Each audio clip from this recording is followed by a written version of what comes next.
Good morning everyone. आज आपण पाहणार आहोत construction and working of alternator. अल्टरनेटरलाच म्हणतो आपण सिंक्रोनस जनरेटर. अल्टरनेटरचं वर्किंग फंक्शन वगैरे आपल्याला माहितीच आहे. अल्टरनेटर काम काय करतं? मेकॅनिकल एनर्जीला इलेक्ट्रिकल एनर्जीमध्ये कन्वर्ट करायचं काम करतो. ठीक आहे. अल्टरनेटरमध्ये दोन मेन पार्ट असतात. एक असणारे स्टेटर, एक असणारे रोटर. स्टेटरचं काम काय असतं आपल्याला माहिती आहे. स्टेटर काय असतो? हा स्टेशनरी असतो.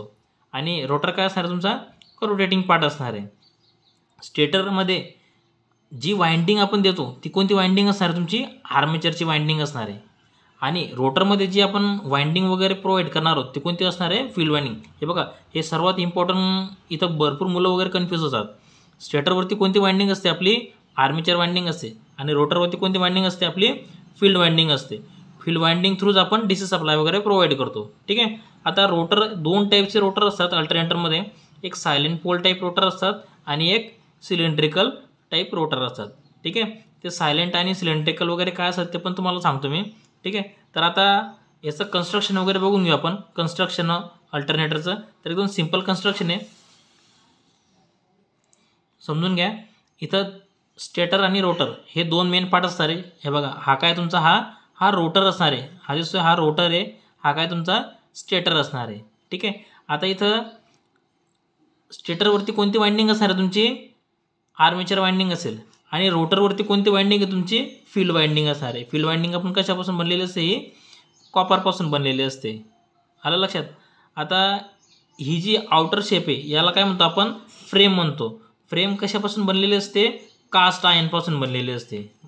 कास्ट आयर्नपासून बनलेली असते का? कारण की इनर पार्ट जे असतात, इनर पार्टला प्रोटेक्शन करण्यासाठी ज्याला आपण कास्ट आयर्नपासून बनवतो. नंतर इथं डॅम्पर वाइंडिंग वगैरे यूज केलेले, डॅम्पर बार वगैरे. डॅम्पर बारचं काम काय असतं माहिती आहे का? सडनली काहीतरी लोड वगैरे चेंजेस जर झाला तर तुमच्या सिस्टीममध्ये किंवा याच्यामध्ये तुमचे काय येतात? ऑक्सिलेशन वगैरे येऊन जातात. तर ते ऑक्सिलेशन रिड्यूस करायचं काम कोण करणार आहे? डॅम्पर बार करणार आहे. लक्षात आलं? ऑक्सिलेशन कशामुळे क्रिएट होतं तुमचे? जेव्हा सडनली लोड वगैरेचे चेंजेस वगैरे जर झाला त्याच्यामुळे हे ऑक्सिलेशन येतात. ऑक्सिलेशन रिड्यूस करायचं काम कोण करणार आहे? तुमचं डॅम्पर बार किंवा डॅम्पर वाइंडिंग करणार आहे. इथं जर पाहिलं असेल तुम्ही, हे काय तुमचे ब्रश असणार आहेत. ब्रश कशापासून बनलेले आहेत? तुमचे कार्बनपासून बनलेले आहेत. कार्बन ब्रशेस येते. ठीक आहे. हे काय आहे? Carbon brushes. ब्रशेसचं काम काय असतं? तुमचे स्पार्किंग जी होणार आहे ते स्पार्किंग अवॉइड करायचं काम कोण करणार आहे? ब्रशेस. लक्षात आलं? आता बघा, हे झालं याचं, हे खालचं हे बेसमेंट आहे. हे झालं याचं कन्स्ट्रक्शन. आता याचं वर्किंग बघा. वर्किंग एकदम सिम्पल, याचं समजून घ्या वर्किंग. आता मी काय करणार आहे? फील्ड वाइंडिंगला, ही काय तुमची इथं ही फील्ड वाइंडिंगला काय करणार आहे? मी ब्रशेस आणि स्लिप रिंगच्या थ्रू मी डीसी सप्लाय देणार आहे. डीसी एक्सायटेशन करणार आहे. कोणा थ्रू? ब्रशेस आणि स्लिप रिंग थ्रू. कोणाला सप्लाय देणार आहे? फील्ड वाइंडिंगला. तर फील्ड वाइंडिंगमध्ये काय क्रिएट होणार आहे? तुमची एक कॉन्स्टंट मॅग्नेटिक फील्ड आहे. रोटेटिंग मॅग्नेटिक फील्ड तयार होते का? इथं नाही. का? कारण की इथं आपण डीसी एक्सायटेशन प्रोव्हाइड करतोय. म्हणजे इथं जे मॅग्नेटिक फील्ड बनणार आहे ही कोणती असणार? तुमची कॉन्स्टंट मॅग्नेटिक फील्ड असणार आहे.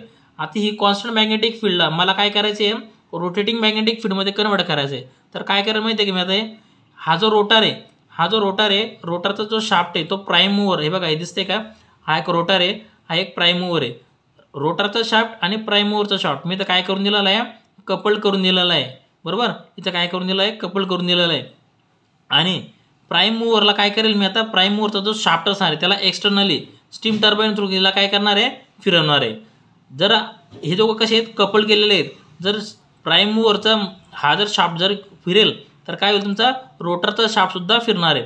रोटरचा शाफ्ट जर फिरला तर तुमची इथली जी कॉन्स्टंट मॅग्नेटिक फील्ड आहे ही पण काय होईल? तुमची रोटेटिंग होईल. बरोबर? आता हे फिरवल्यानंतर काय होईल? इथं रोटेटिंग मॅग्नेटिक फील्ड वगैरे क्रिएट होईल. आता रोटेटिंग मॅग्नेटिक फील्ड म्हणजे काय? तुमची चेंज होणारी फील्ड आहे. आता ही चेंज होणारी फील्ड ही आर्मेचरचे जे काही कंडक्टर आहे याच्यावरती लिंक होऊन जाईल. रोटेटिंग मॅग्नेटिक फील्ड जिथं तयार होते ही कुठे लिंक होणार आहे? आर्मेचरच्या कंडक्टरसोबत. आर्मेचरच्या कंडक्टरसोबत जर इथं लिंक झाली तर आर्मेचर कंडक्टरवरती काय होणार आहे? तर EMF इंड्यूस होणार आहे according to Faraday's law of electromagnetic inductions. इथं काय होणार आहे? EMF इंड्यूस होणार आहे. EMF इंड्यूस म्हणजे काय? एक व्होल्टेज तयार होणार. आणि हे व्होल्टेज मला RYB या स्वरूपात मला आउटपुटमध्ये भेटणार आहे. 3 फेज आउटपुटमध्ये मला RYB म्हणून भेटणार आहे. लक्षात आलं. हे सिम्पल वर्किंग होतं आपलं अल्टरनेटरचं. अल्टरनेटरचे काही महत्त्वाचे पॉईंट वगैरे होते. ॲडव्हान्टेजेस, डिसॲडव्हान्टेजेस, डिसॲडव्हान्टेज काही घेतले नाही, फक्त आपण ॲडव्हान्टेजेस आणि त्याचे ॲप्लिकेशन्स वगैरे घेतलेले आहेत. ॲडव्हान्टेजेसमध्ये बघा, अल्टरनेटरची जी आउटपुट रेटिंग असणार आहे ती हाय असणार आहे ॲज कम्पेअर टू जनरेटर. नंतर लाईटर दॅन जनरेटर म्हणजे काय, हे जे असणार आहे वजनाने जनरेटरपेक्षा कमी असणार आहे आणि इफिशियन्सी पण कशी असणार आहे, याचं जास्त असणार आहे ॲज कम्पेअर टू जनरेटर. नंतर बघा, ॲप्लिकेशनमध्ये आपण याचा यूज कुठं करणार आहे, मॅक्सिमम करून आपण अल्टरनेटरचा जो आपण यूज करतो हा आपण जनरेटिंग स्टेशनवरती करणार आहोत. कारण की आपल्याला काय पाहिजे, जनरेशन पाहिजे ना, त्यासाठी आपण इथं अल्टरनेटरचा जास्तीत जास्त आपण इथं वापर करतो. जनरेटिंग स्टेशन म्हणजे काय, तुमचे पॉवर प्लांट वगैरे झाले, hydro power plant, steam power plant, या ठिकाणी याचा आपण जास्तीत जास्त यूज करतो. ठीक आहे. आता बघा, अल्टरनेटरचं जे काही वर्किंग प्रिन्सिपल होतं हे कोणावरती डिपेंड होतं, फॅराडेज लॉ ऑफ इलेक्ट्रोमॅग्नेटिक इंडक्शनवरती. म्हणजे काय, इथं जी काही रोटेटिंग मॅग्नेटिक फील्ड वगैरे तयार होती ही कोणासोबत लिंक झाली होती, आर्मेचरच्या कंडक्टरसोबत.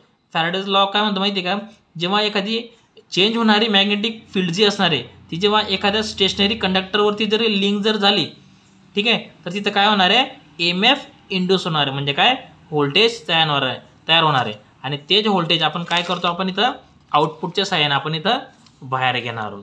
ठीक आहे. हे व्होल्टेज आपण आउटपुट भेटणार आहे आपल्याला. ह्या पद्धतीने तुमचं अल्टरनेटरचं वर्किंग वगैरे असणार आहे. ठीक आहे. व्हिडिओ आवडला असेल तर चॅनलला लाईक आणि सबस्क्राईब करा. ठीक आहे. थँक्यू.